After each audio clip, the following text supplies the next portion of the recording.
আমি যে আয়াতটি তেলাওয়াত করেছি বিসমিল্লাহির রহমানির রহিম গময় করুম গলু আল্লাহর নামে শুরু করলাম। কার নামে? আল্লাহর নামে। জোরে হাত উঁচু করতে হবে। কার নামে? এই তো যারা হাত উঁচু করবেন না আমি জানবো যে ওই দিল্লির লোক। আমিও দিল্লিতে গেছিলাম বেশ কয়েকদিন আগে, যাওয়ার পরে চিকিৎসা হওয়ার জন্য খুঁজে খুঁজে কোথাও পাইটাইনি। কোথায় যে আছে আল্লাহ ভালো জানে আর উনি জানে। জোরে বলে ঠিক কেন এত খেলা হবে? তো খেলা জোরে বলে ঠিক না। খেলা করার জন্য বাংলাদেশের প্রত্যেকটা ঘরে ঘরে প্রত্যেকটা অঞ্চলে প্রত্যেকটা মায়ের কলেজার টুকরো সন্তানেরা ফুটবল হাতে করে খেলার সঙ্গে খেলা করার জন্য রয়েছে। জোরে বলে ঠিক না। যারা দুধু খায় তারাও তোমার সাথে খেলা করতে চায়।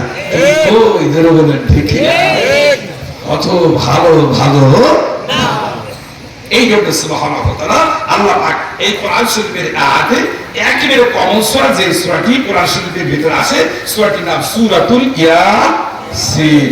কি নাম? ইয়াসিন। সূরাতুল ইয়াসিন। এই সূরাটি কোরআন মজিদে আছে 114টি সূরার ভিতরে সিরিয়াল নাম্বার 1 2 3 4 আছে। দেখো সিরিয়াল করতে করতে 1 2 3 ভাবে সিরিয়াল করতে করতে করতে 36 নম্বর যে সিরিয়ালটি বাদে ওই সূরাটির নাম সূরাতুল ইয়াসিন।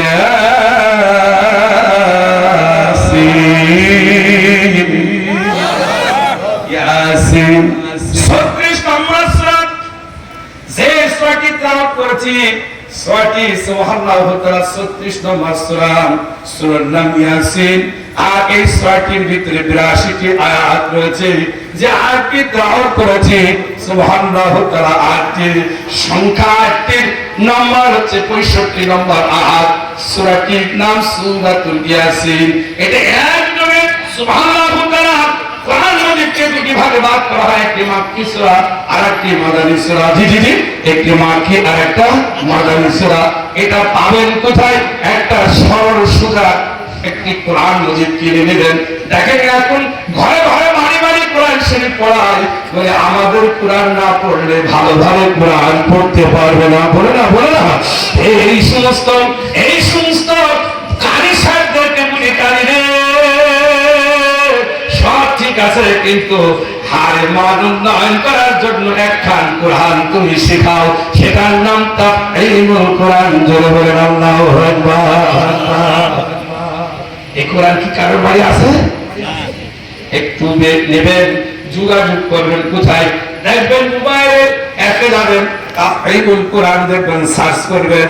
আবার দেখবেন প্রত্যেকটা মসজিদের ইমাম, প্রতিটা মসজিদের ইমাম পাগড়ি বাঁধা ইমাম সাহেবের কাছে খুব কম পাওয়া যায়।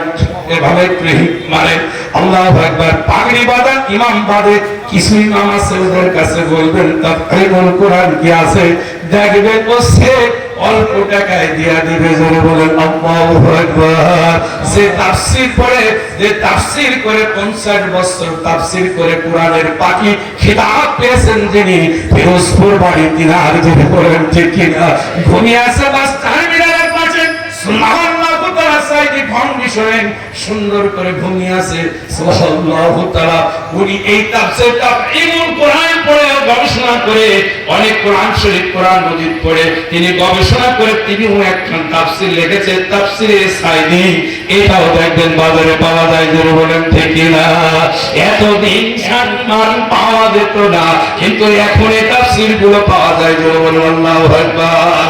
প্রিয় ভাই আমার, এই সূরাতুল ইয়াসিন 65 নম্বর আয়াত একযোগে মক্কা শরীফে নাযিল হয়েছে। সুবহানাল্লাহ বলেন। মক্কা শরীফে